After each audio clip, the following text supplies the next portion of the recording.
Prophetic Learning Method sebagai bagian dari kurikulum Lekopro Learning Ecosystem Program. Bagaimana membangun ekosistem belajar? Tahukah Anda bahwa kehadiran Nabi Muhammad sudah dimintakan sekian ribu tahun yang lalu oleh Nabi Ibrahim dalam doanya? Redaksi doanya itu kita akan temukan di Al-Baqarah 129. Ya Rabb kami, utuslah di tengah mereka seorang rasul dari kalangan mereka yang akan membacakan kepada mereka ayat-ayat Engkau dan mengajarkan kepada mereka Alkitab dan Al-Hikmah serta mensucikan mereka. Nah, hal ini dipertegas dalam sebuah hadis juga, di mana Rasul berkata, aku adalah doa Ibrahim dan yang diberitakan sebagai berita gembira oleh Isa. Hadis riwayat Ahmad. Sehingga dari ayat ini kalau kita urai, tugas Nabi Muhammad itu ada 3. Yang pertama membacakan ayat-ayat atau tilawah, yang kedua mengajarkan atau taklim, yang ketiga mensucikan jiwa atau tazkiyah. Nah, bagaimana jawaban Allah terhadap doa ini? Maka kita bisa menemukannya di Quran surat Al-Jumu'ah ayat 2. Dialah yang mengutus kepada kaum yang buta huruf seorang rasul di antara mereka yang membacakan ayat-ayatnya kepada mereka, mensucikan mereka dan mengajarkan kepada mereka. Nah, sehingga hal ini menjadi menarik. Kenapa? Karena ada perbedaan redaksi jawab doa dengan jawaban dari doa itu sendiri. Nah, di mana letak perbedaannya? Letak perbedaannya ada di poin kedua dan ketiga, di mana setelah membacakan ayat-ayat Allah, maka itu bukan langsung mengajarkan, tetapi ada sebuah prosedur untuk mensucikan jiwa terlebih dahulu, baru mengajarkan. Nah, hal ini tentu menarik karena dia terulang di banyak ayat yang lain, di mana setelah membacakan ayat-ayat Allah, kemudian berikutnya adalah mensucikan jiwa dan baru mengajarkan.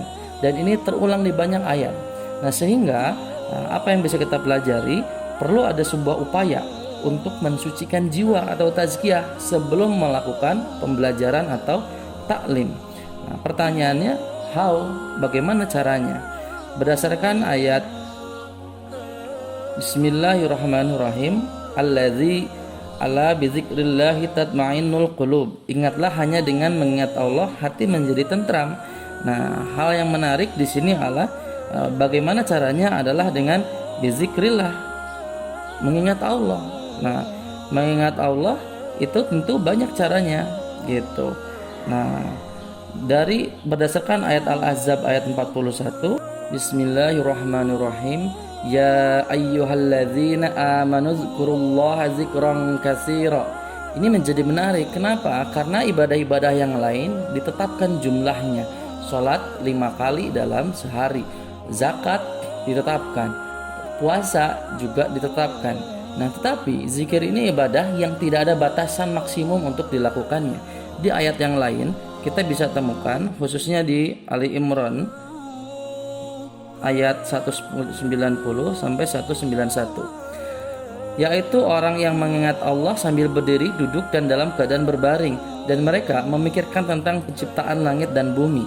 Nah, manusia itu, para ulama menyampaikan, dia memungkinkan punya 3 kondisi. Kalau tidak berdiri, dia duduk. Kalau tidak duduk, dia berbaring. Ini menunjukkan bahwa setiap dari kita itu harus mengingat Allah all the time, dalam setiap kondisi. Bukan dari jam ke jam, bukan dari menit ke menit, tapi dari setiap detik ke detik, bahkan setiap satuan yang lebih kecil daripada detik. Maka kita wajib untuk mengingat Allah. Nah, untuk mengingat Allah tentu bisa menggunakan banyak lafaz. Dari 99 Asmaul Husna, kita bisa menggunakan mana nama yang cocok dengan kondisi kita. Tetapi dalam program ini kami memilih lafaz apa? Lafaz Astaghfirullah.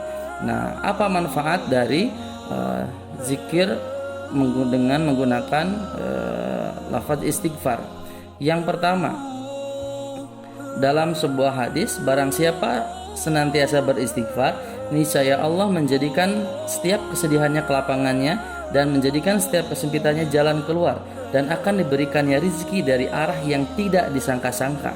Nah, yang kedua, dalam ayat Quran Nuh 10-12 disampaikan, maka aku katakan kepada mereka, minta ampunlah kepada Rabb kalian, sesungguhnya Dia Maha Pengampun. Niscaya Dia akan mengirimkan kepada kalian hujan yang lebat, memperbanyak harta dan anak-anak kalian, dan menjadikan bagi kalian kebun-kebun, dan mengadakan bagi kalian sungai-sungai.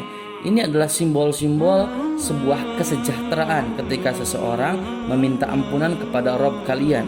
Nah, jadi kita akan melakukan sebuah upaya mengingat Allah dengan berzikir, dengan melafazkan astagfirullah.